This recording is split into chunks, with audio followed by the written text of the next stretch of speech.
passé entre les mains de ceux que nous nommions encore instituteurs, qui donc instituaient, avant que la sémantique idéologique ne les rebaptisât professeurs des écoles et qui par conséquent depuis professent.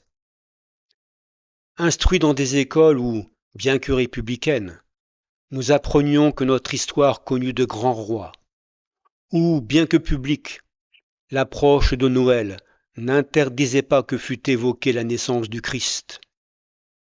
Ayant grandi à une époque qui n'empêchait nullement qu'ici ou là puissent apparaître quelques crèches en dehors des lieux de culte sans que personne ne s'en offusquât.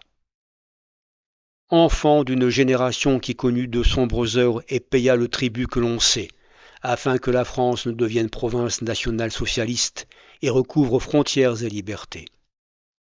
Je ne fus en rien préparé, par ce parcours à l'époque ordinaire, dans une société où le mot autorité avait encore un sens, à l'idée que puisse, en quelques décennies, mourir mon pays.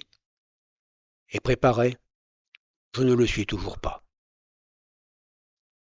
N'allons pas croire que les années ci-dessus évoquées furent dépourvues de problèmes et d'injustices. Mais au moins y avait-il un État et des institutions à l'œuvre, incarnés par des hommes politiques, que nous ne commettrons pas l'erreur de penser en tout point irréprochables, mais aimant leur pays, osant, pour ce qu'il était, se dire catholique et entrer devant les caméras dans une église, ayant une autre dimension, une autre vision géopolitique, une autre connaissance historique et culturelle, que le personnel actuel dont la plus grande qualité est semble-t-il la fierté d'être lamentable, et dont il y a 60 ans seulement, le plus grand des destins eût été de remplir les poubelles de l'histoire, qui seront aussi de ce fait le destin des peuples nous voulant renoncer à les suivre, ce qui ne sera finalement que justice. Le suffrage universel nous assure en effet que la trahison et la médiocrité des gouvernants ne sauraient perdurer sans la lâcheté et la faiblesse des peuples. Mais qui hier entendit les voix de Gaulle, de Malraux, de Couve de Murville, de Genevois, de Mauriac?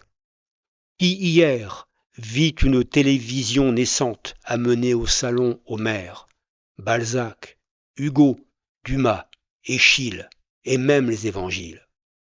N'a nul besoin de mes propos pour prendre la mesure de la dégringolade, de la déchéance, de la déliquescence.